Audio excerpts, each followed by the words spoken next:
Keralam PM Shri പദ്ധതിയിൽ ഒപ്പുവയ്ക്കുന്നു എന്ന വാർത്ത വലിയ രീതിയിൽ മാധ്യമങ്ങളിൽ ചർച്ചയാവുകയാണ്. വിദ്യാഭ്യാസ മന്ത്രി വി ശിവൻകുട്ടി ഇതുമായി ബന്ധപ്പെട്ട് പറഞ്ഞത് കേരളത്തിന് കിട്ടേണ്ട 1446 കോടി രൂപ നഷ്ടപ്പെടുത്താൻ താല്പര്യമില്ലെന്നാണ്. ഇത് പലപ്പോഴും ദുർവ്യാഖ്യാനം ചെയ്ത് മാധ്യമങ്ങളും BJP നേതാക്കളും പൊതുസമൂഹത്തെ നന്നായി തെറ്റിദ്ധരിപ്പിക്കുന്നുണ്ട്.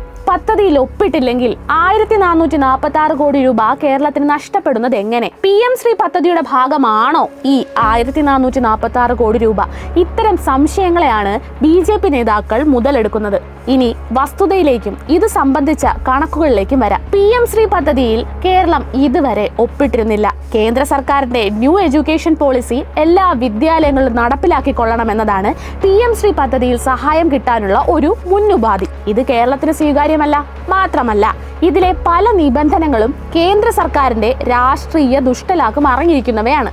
നടപ്പിലാക്കുന്ന ഓരോ ഘട്ടത്തിലും ഇതിനോടൊപ്പം ഗുസ്തി പിടിച്ച് നടപ്പിലാക്കാൻ മാത്രം കേരളത്തിനൊരു പ്രാധാന്യവുമുള്ള ഏർപ്പാടല്ല ഈ ശ്രീ എന്നത് അതിന്റെ ഗൈഡിലെ നോക്കിയാൽ മനസ്സിലാകും. അതുകൊണ്ട് വേണ്ട എന്ന് തീരുമാനിച്ചു. പക്ഷേ കേന്ദ്ര സർക്കാർ ഇതിനെ എങ്ങനെയാണ് നേരിട്ടത്? സമഗ്ര ശിക്ഷാ അഭിയാൻ എന്ന കേന്ദ്രാവിഷ്കൃത പദ്ധതിയുടെ പണം പിടിച്ചുവെച്ചു. നടന്നു പോകുന്ന ഒരു കേന്ദ്രാവിഷ്കൃത പദ്ധതിയുടെ യൂണിയൻ വിഹിതം തടഞ്ഞു. ഇതിന്റെ മുഴുവൻ ചെലവും സംസ്ഥാനം വഹിക്കേണ്ട സ്ഥിതി ഉണ്ടാക്കി.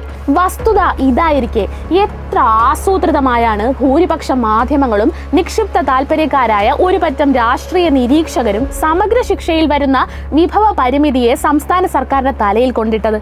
PM ശ്രീ പദ്ധതിയുടെ പണമല്ല, നമുക്ക് കിട്ടേണ്ട സമഗ്ര ശിക്ഷാ കേരളയുടെ യൂണിയൻ വിഹിതമാണ് ഈ പണം. അത് തടഞ്ഞുവെച്ച് ഗുണ്ടാ പണി ചെയ്യുന്ന കേന്ദ്ര സർക്കാരിന്റെ സമീപനത്തെ അപലപിക്കാതെയാണ് കേരളം കേന്ദ്രത്തിന് കീഴടങ്ങുന്നു എന്ന മട്ടിൽ മാധ്യമങ്ങൾ വാർത്ത നൽകുന്നത്. സംസ്ഥാനത്തെ സംബന്ധിച്ച് ഈ നാട്ടിലെ നമ്മുടെ കുട്ടികളുടെ ഭാവിയാണ് പ്രധാനം. അതിനെ തടസ്സപ്പെടുത്തുന്ന ഒന്നും ഗവൺമെന്റിന്റെ ഭാഗത്ത് നിന്ന് അറിയാതെ പോലും ഉണ്ടാകരുത് എന്ന് നിർബന്ധവുമുണ്ട്.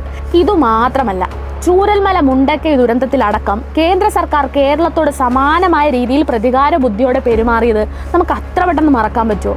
ഇത്തരം സാഹചര്യങ്ങളിൽ സംസ്ഥാനത്തോടൊപ്പം നിൽക്കേണ്ട BJP നേതാക്കൾ സമൂഹ മാധ്യമങ്ങളിലൂടെ സർക്കാരിനെയും വിദ്യാഭ്യാസ മന്ത്രിയെയും അധിക്ഷേപിക്കാൻ ശ്രമിക്കുമ്പോൾ ഇവർക്ക് നാടിനോടും സ്വന്തം ജനങ്ങളോടുമുള്ള പ്രതിബദ്ധത എത്രത്തോളം ഉണ്ടെന്ന് മനസ്സിലാക്കാവുന്നതേയുള്ളൂ.